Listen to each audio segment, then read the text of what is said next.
챕터 1. 평화로웠던 가정. 1985년 봄 서울 외곽 양천구 목동에 자리 잡은 작은 단독주택. 이곳에서 김철수 씨와 박순자 씨 부부는 세 자녀를 키우며 살아가고 있었습니다. 장남 김도연 씨는 당시 25살로 서울대학교 경영학과를 졸업하고 대기업 삼성전자에 입사한 지 3년째였습니다.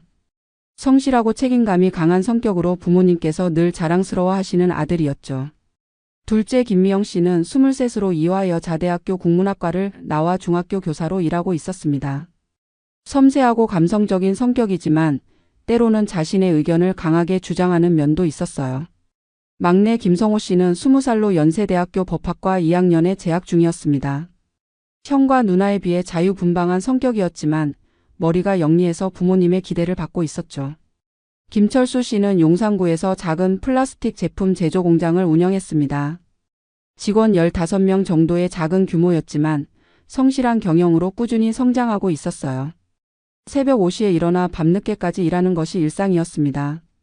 얘들아, 아버지가 이렇게 힘들게 일하는 것도 다 너희들 때문이야. 공부 열심히 해서 훌륭한 사람이 되어야 한다. 박순자 씨는 전형적인 현모양처였습니다. 남편의 사업을 뒷바라지하면서도 세 자녀의 교육에 온 힘을 쏟았어요. 아침마다 도시락을 3개씩 싸서 보내고 밤늦게 들어오는 자녀들을 위해 항상 따뜻한 저녁을 준비해 두었습니다. 우리 도연이는 회사에서 인정받고 있다더니 정말 기특해. 미영이도 학생들이 좋아한다고 하고 성우도 성적이 올라서 다행이야.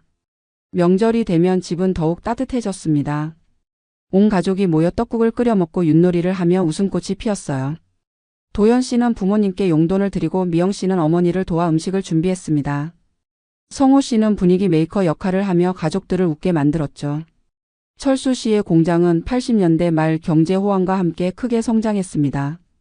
직원도 30명으로 늘고 매출도 2배 이상 증가했어요. 이 무렵 철수 씨는 목동의 집 외에도 공장 부지를 추가로 구입했습니다. 이제 우리도 좀 살만해졌구나. 얘들 결혼할 때 부담 없이 도와줄 수 있겠어. 순자 씨도 남편의 성공을 누구보다 기뻐했습니다.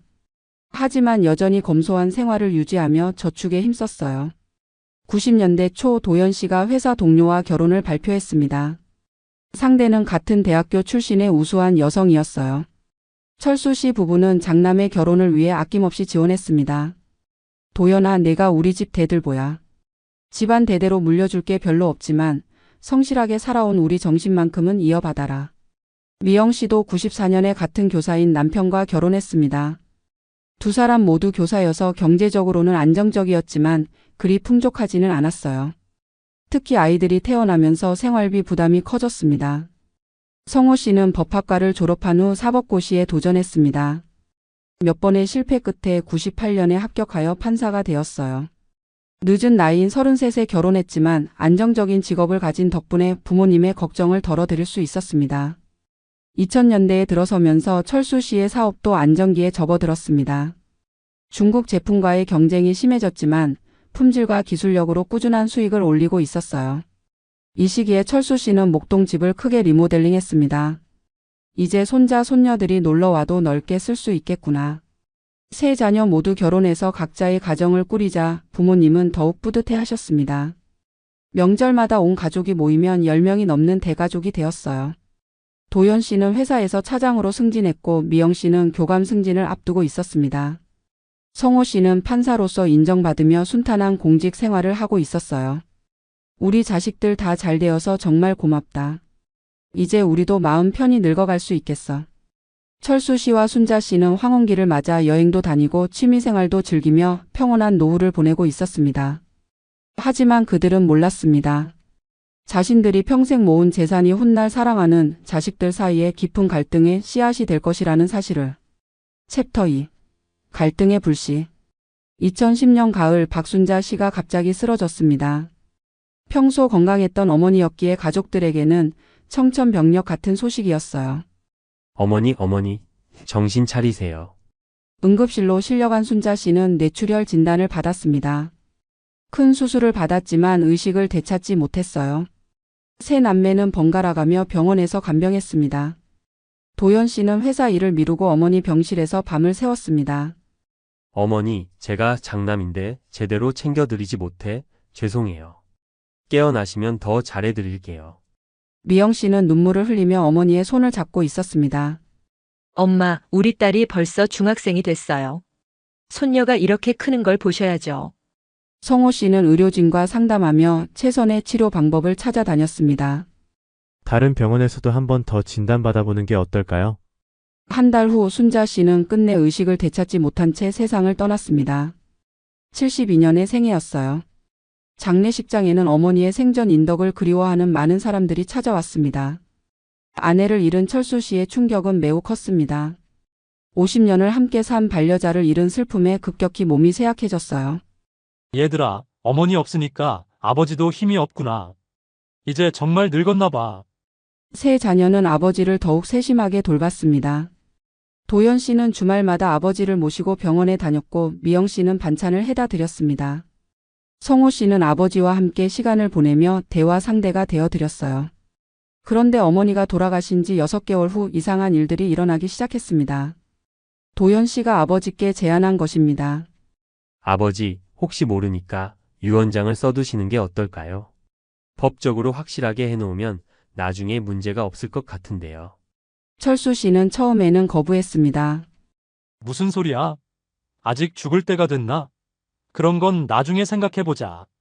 하지만 도연 씨는 계속 설득했습니다. 요즘 형제끼리 재산 문제로 싸우는 일이 많다고 해요. 우리는 그런 일이 없어야 하니까 미리 정해두시죠. 미영 씨와 성호 씨는 이런 형의 행동을 이상하게 여겼습니다. 왜 갑자기 유언장 이야기를 꺼내는지 의아했어요. 미영 씨가 성호에게 전화했습니다. 야, 형이 요즘 이상하지 않아? 자꾸 유언장 이야기를 하더라고. 나도 그런 생각이 들었어. 뭔가 속셈이 있는 것 같은데. 한편 철수 씨의 건강은 계속 악화되고 있었습니다. 2011년 봄 폐암 진단을 받았어요. 담배를 오랫동안 피운 것이 원인이었습니다. 아버지, 치료에 전념하세요. 우리가 다 도와드릴게요. 하지만 암은 이미 많이 진행된 상태였습니다. 의사는 1년 정도의 시간이 남았다고 했어요. 철수 씨는 자신의 시한부 선고를 듣고 깊은 고민에 빠졌습니다. 이 시기에 도연 씨는 더욱 적극적으로 아버지를 설득했습니다. 아버지, 이제 정말 유언장을 써두셔야 해요. 저희를 위해서라도요. 결국 철수 씨는 유언장 작성에 동의했습니다. 하지만 내용을 어떻게 할지는 고민이었어요. 도연아, 너 생각으로는 어떻게 하는 게 좋을까? 집은 장남인 제가 물려받고 나머지 재산은 셋이 나눠 갖는 게 어떨까요? 전통적으로도 그런 식으로 많이 하잖아요. 미영 씨는 이런 대화가 오가는 것을 알고 있었지만 직접 나서지는 않았습니다. 아버지가 알아서 공평하게 하실 거라고 믿었거든요. 성호 씨도 마찬가지였습니다. 아버지가 워낙 공정한 분이니까 우리한테 불이익이 되게는 안 하시겠지. 하지만 도연 씨는 계속해서 아버지께 자신의 의견을 제시했습니다. 아버지, 제가 장남이고 또 가장 오래 집을 지켜왔잖아요. 동생들은 다 결혼해서 나갔는데 저는 부모님을 모시려고 집 근처에서 살고 있고요. 철수 씨는 아들의 말에 일리가 있다고 생각했습니다. 실제로 도연 씨가 가장 자주 찾아왔고 병원 일도 많이 도와줬거든요. 2011년 여름 철수 씨는 마침내 유언장을 작성했습니다. 내용은 도연 씨의 제안대로였어요. 목동의 집과 그 땅은 장남 도연에게, 공장 부지와 예금은 세 남매가 균등 분할하는 것이었습니다. 유언장을 작성한 후 철수 씨는 도연에게만 그 내용을 알려줬습니다. 도연아, 이제 내가 우리 집안의 가장이야. 동생들도 잘 챙겨주고. 네, 아버지. 걱정하지 마세요. 하지만 미영 씨와 성호 씨는 유언장의 구체적인 내용을 모르고 있었습니다. 그들은 아버지가 공평하게 나눠주실 거라고만 생각하고 있었어요. 시간이 지나면서 세 남매 사이에는 미묘한 긴장감이 흐르기 시작했습니다. 도연 씨는 자신이 집을 물려받을 것이라는 확신이 있었지만 동생들에게는 그 사실을 숨기고 있었습니다. 미영 씨는 아이들 교육비와 생활비 때문에 경제적 어려움을 겪고 있었습니다. 남편과 함께 교사 월급만으로는 빠듯했거든요. 여보, 아버지 재산 상속받으면 아이들 대학 등록금은 걱정 안 해도 되겠지? 성호 씨는 판사 월급을 받고 있어서 경제적으로는 안정적이었지만 더 좋은 집으로 이사하고 싶은 마음이 있었습니다. 아버지 집도 크고 좋은 위치에 있으니까 나중에 상속받으면 우리도 그 근처로 이사 갈 수 있을 텐데. 각자의 속내는 달랐지만 표면상으로는 여전히 화목한 가족이었습니다. 하지만 재산을 둘러싼 갈등의 씨앗은 이미 뿌려져 있었어요. 챕터 3. 유언장의 등장. 2012년 2월 14일 밸런타인데이. 아이러니하게도 사랑의 날에 김철수 씨는 세상을 떠났습니다. 폐암과 1년간 투병하다가 73세의 나이로 생을 마감한 것이었어요.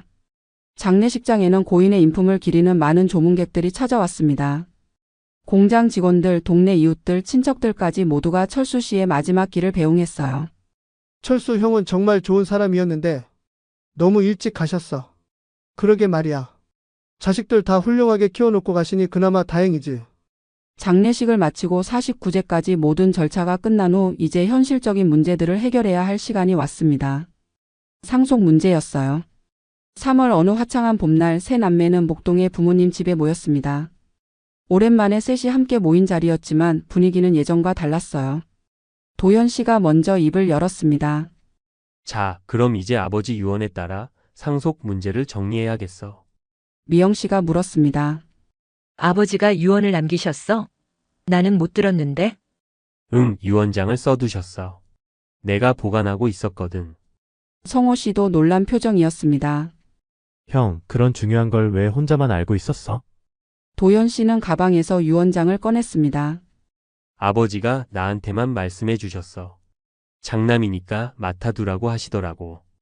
유언장의 내용이 읽혀지자 미영 씨와 성호 씨의 얼굴이 굳어졌습니다. 미영 씨가 먼저 반발했습니다. 이게 뭐야?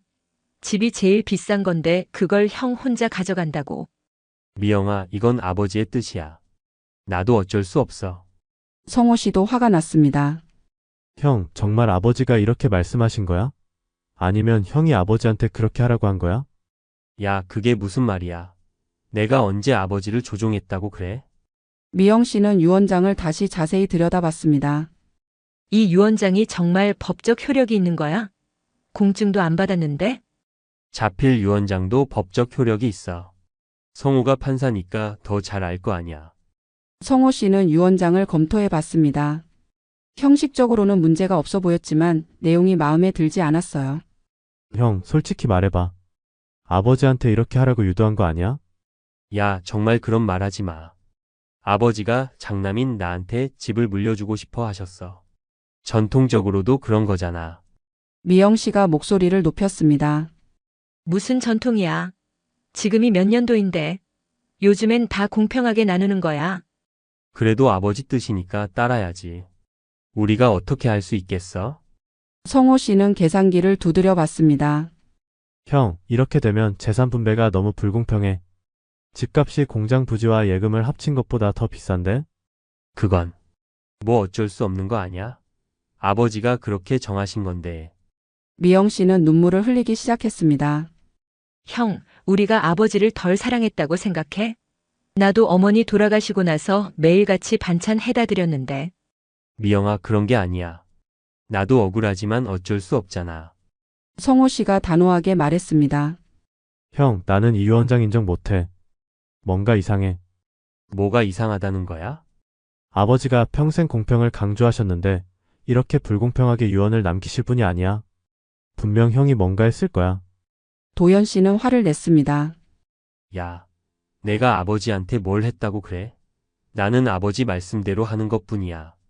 그날 밤 미영 씨는 남편과 상의했습니다. 여보, 형이 너무 하는 것 같지 않아? 집값만 해도 5억은 될 텐데 우리는 공장 부지 팔아서 1억씩 나눠 갖자는 거야. 미영 씨 남편도 동의했습니다. 성호 씨도 아내와 심각한 대화를 나눴습니다. 여보, 형이 아버지를 이용한 것 같아. 아버지가 병드신 틈을 타서. 다음 날 미영 씨와 성호 씨가 다시 만났습니다. 미영 씨가 말했습니다. 성우야, 우리가 가만히 있으면 안 될 것 같아. 이건 너무 불공평해. 나도 그렇게 생각해. 유언장의 진위부터 확인해 봐야겠어. 어떻게? 아버지 친필인지 감정을 받아보자. 그리고 아버지가 정말 정상적인 판단 상황에서 쓰신 건지도 따져봐야 해. 성호 씨는 법조계 지인들에게 자문을 구했습니다. 유언장의 이의를 제기할 수 있는 방법들을 알아본 거예요. 유언 무효 확인 소송이나 유류분 반환 청구 소송을 할 수 있을 것 같은데? 미영 씨는 이 소식을 도연 씨에게 전했습니다. 형, 우리 법적 대응할 거야. 이 유언장 인정 못해. 도연 씨는 당황했습니다. 야, 정말 그럴 거야? 형제끼리 법정에서 싸운다고? 형이 먼저 불공평하게 한 거잖아. 우리도 어쩔 수 없어. 이렇게 해서 평생 우애 좋던 세 남매는 서로 등을 돌리게 되었습니다. 가족의 사랑보다는 재산에 대한 욕심이 앞서기 시작한 것이었어요. 챕터 4. 법정으로 간 형제. 2012년 6월 미영 씨와 성호 씨는 도연 씨를 상대로 유언 무효 확인 소송을 제기했습니다. 첫 번째 재판이 열린 날 세 남매는 각각 변호사를 대동하고 법정에 나타났습니다. 평생 한 가족으로 살아온 사람들이 원고와 피고로 마주 앉게 된 것이었어요. 원고 측 변호사가 주장했습니다. 피고 김도연은 아버지가 병환 중일 때 정상적인 판단력이 흐려진 틈을 타서 자신에게 유리하도록 유언장을 작성하게 유도했습니다. 도연 씨의 변호사가 반박했습니다. 고인의 유언은 자필로 작성된 명확한 의사표시입니다. 장남에게 가업을 잇게 하려는 전통적인 가치관의 표현일 뿐입니다. 재판부는 우선 유언장의 진위 여부부터 확인하기로 했습니다. 필적 감정을 통해 정말 철수 씨가 직접 쓴 것인지 조사한 거예요. 감정 결과 유언장은 철수 씨의 친필이 맞는 것으로 나왔습니다. 하지만 원고 측은 포기하지 않았어요. 성호 씨가 법정에서 증언했습니다. 아버지는 평생 공평을 중시하신 분입니다. 우리 셋을 차별 없이 사랑해 주셨는데 이렇게 불공평한 유언을 남기실 분이 아닙니다. 미영 씨도 증언대에 섰습니다. 아버지는 저희에게 늘 말씀하셨어요. 너희들은 모두 똑같이 소중하다고. 그런 아버지가 갑자기 장남만 특별히 대우하는 유언을 남기신다는 게 이해가 안 돼요. 도연 씨의 변호사가 반대 신문했습니다. 하지만 증인께서는 아버지의 유언 작성 과정을 직접 목격하지 못했죠. 그건 맞습니다. 하지만 형이 계속 아버지께 유언장을 쓰시라고 종용했다는 건 사실이에요. 재판이 계속되면서 형제 간의 감정도 더욱 악화됐습니다. 법정 밖에서도 날선 대화들이 오갔어요. 성호 씨가 도연 씨에게 다가갔습니다. 형, 아직이라도 합의하자. 집값의 일부라도 우리한테 나눠줘. 야, 나도 법정에서 판결 나면 따를 거야. 근데 지금 와서 합의는 무슨 소리야? 미영 씨가 끼어들었습니다. 형은 정말 양심이 없어. 아버지 마음을 이용해서 혼자만 이득 보려고 하다니. 내가 언제 아버지를 이용했어? 아버지가 장남인 나한테 집을 물려주고 싶어 하셨던 거야. 그럼 왜 우리한테는 미리 말 안 했어? 혼자서 아버지 설득해놓고. 법정에서의 공방은 점점 치열해졌습니다. 원고 측은 도연 씨가 아버지의 판단력이 흐려진 틈을 타서 유언장 작성을 유도했다고 주장했어요. 원고 측 변호사가 의료진을 증인으로 세웠습니다. 철수 씨를 담당했던 김영수 주치의였어요. 환자 김철수 씨의 2011년 하반기 상태는 어땠습니까? 폐암이 진행되면서 상당히 쇠약한 상태였습니다. 진통제를 자주 복용해야 했고 때로는 의식이 흐릿한 순간들도 있었어요. 그런 상태에서 중요한 법정 문서를 작성할 만한 판단력이 있었다고 보십니까? 의학적으로 단정하기는 어렵지만 진통제의 영향으로 평상시와 같은 명확한 판단력을 유지하기는 힘들었을 것입니다. 하지만 도연 씨 측 변호사도 맞받아쳤습니다. 하지만 의사 선생님, 환자가 일상적인 대화나 의사 결정에는 문제가 없었다고 진술하지 않으셨습니까? 네, 그렇습니다. 완전히 의식을 잃은 상태는 아니었으니까요. 재판이 1년 넘게 계속되면서 세 가족 모두 지쳐갔습니다. 변호사 비용도 만만치 않았고 무엇보다 가족 관계가 회복할 수 없을 정도로 악화됐어요. 도연 씨의 아내가 남편에게 말했습니다. 여보, 이쯤 되면 적당히 타협하는 게 어때? 형제 관계가 이렇게 틀어지면 나중에 후회할 것 같은데. 아니야. 아버지 유언을 내가 지켜야지. 지금 포기하면 아버지께 죄송하잖아. 미영 씨네도 마찬가지였습니다. 남편이 미영 씨에게 조언했어요. 여보, 소송비로 나가는 돈도 만만치 않은데 정말 끝까지 갈 거야? 응, 이건 원칙의 문제야. 형이 불공평하게 한 걸 그냥 넘어갈 수는 없어. 성호 씨는 판사 신분이라 더욱 조심스러웠습니다. 동료들 사이에서도 화제가 되고 있었거든요. 성호야, 내 가족사가 법조계에서도 얘기가 나오더라. 판사가 가족 소송에 연루되면 이미지가 안 좋은데. 저도 어쩔 수 없어요. 형이 너무 독단적으로 행동해서요. 2013년 봄 1심 재판부는 판결을 내렸습니다. 유 원장의 효력을 인정한다는 내용이었어요. 유 원장이 피상속인의 친필임이 감정을 통해 확인되었고 작성 당시 정상적인 의사 능력을 갖고 있었던 것으로 판단됩니다. 원고 측은 즉시 항소했습니다. 성호 씨가 기자들에게 말했어요. 1심 판결은 받아들일 수 없습니다. 아버지의 진정한 의사가 반영된 것이 아니라고 확신합니다. 도연 씨도 기자회견을 열었습니다. 아버지의 유언이 법적으로 인정받아 다행입니다.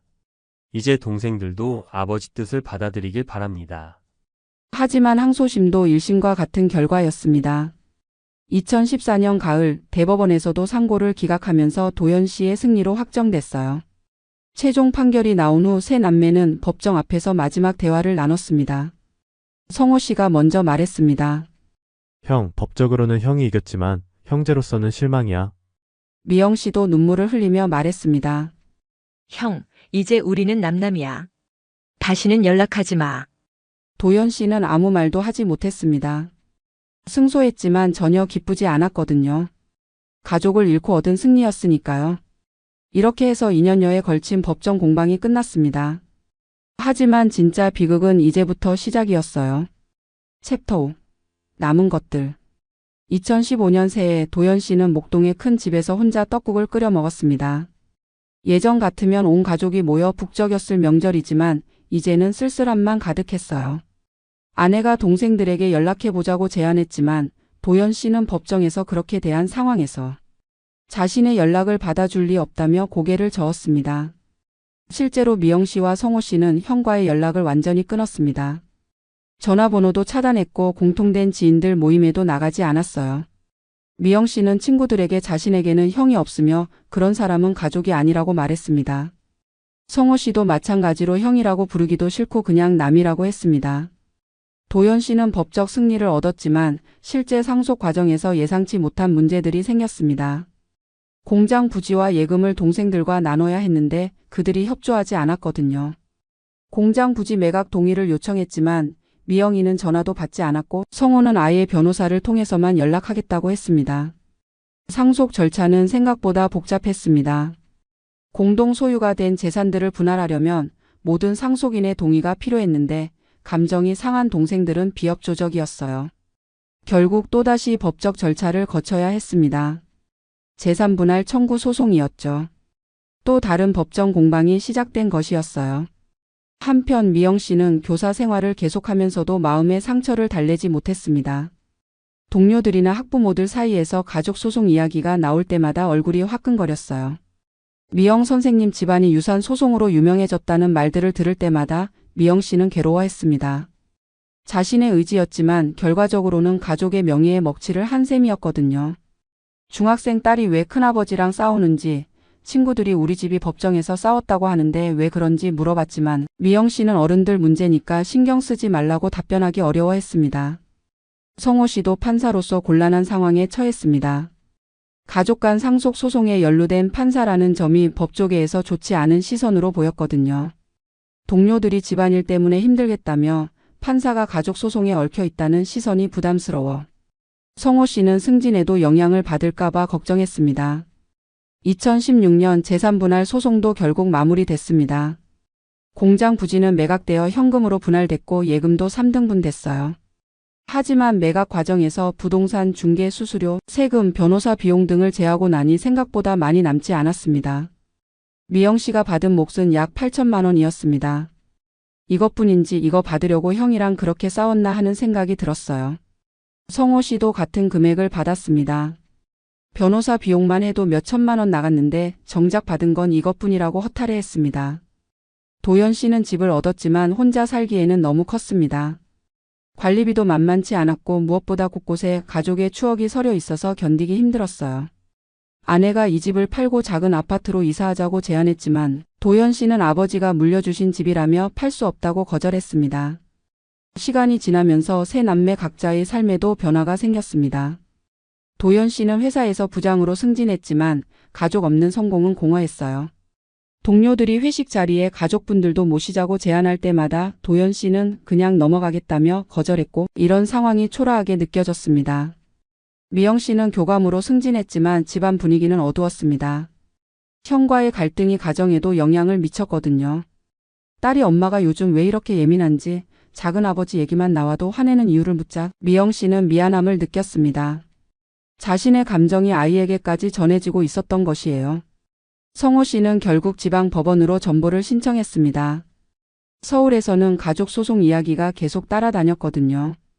아내가 정말 지방으로 가야 하는지 애들 학교 문제도 있다고 걱정했지만 성호 씨는 서울에서는 계속 그 얘기가 나온다며 어쩔 수 없다고 했습니다. 2018년 뜻하지 않은 일이 일어났습니다. 도연 씨가 직장에서 사고를 당해 병원에 실려간 것이었어요. 다행히 큰 부상은 아니었지만 수술을 받아야 하는 상황이었습니다. 도연 씨의 아내는 고민 끝에 미영 씨에게 연락하여 오빠가 사고가 났으니 병원에 와달라고 그래도 형제가 아니냐며 한 번만 와달라고 부탁했습니다. 미영 씨는 한참을 고민한 후 미안하지만 갈 수 없다고 대답했습니다. 성호 씨에게도 같은 연락이 갔지만 형하고는 연락을 끊기로 했다며 역시 거절당했습니다.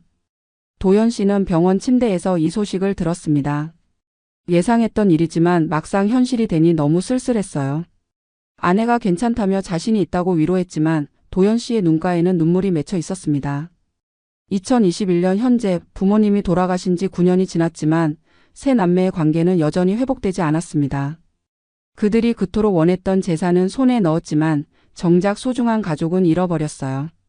도연 씨는 목동의 큰 집에서 홀로 살며 매일 부모님 사진 앞에서 차를 올립니다. 미영 씨는 받은 유산으로 아이들 교육비를 충당했지만 마음의 허전함은 채우지 못했어요. 성호 씨는 지방에서 새로운 생활을 시작했지만 서울에 있는 형제들에 대한 그리움을 지우지 못하고 있습니다. 결국 남은 것은 돈과 집뿐이었습니다. 그 어떤 재산도 잃어버린 가족의 사랑을 되돌려 줄 수는 없었어요. 부모님이 평생 쌓아 올린 재산은 자식들 손에서 가족을 파괴하는 도구가 되어버렸습니다. 3명의 자녀들은 이제 명절에도 제사에도 만나지 않습니다. 그들의 자녀들, 즉 손자, 손녀들도 서로를 사촌으로 인정하지 않아요. 김철수 씨와 박순자 씨 부부가 그토록 사랑했던 가족이라는 이름은 이제 더 이상 존재하지 않습니다. 두 분의 영정 사진만이 각각 다른 곳에서 자식들의 차례를 받으며 깨어진 가족을 안타깝게 지켜보고 있을 뿐입니다.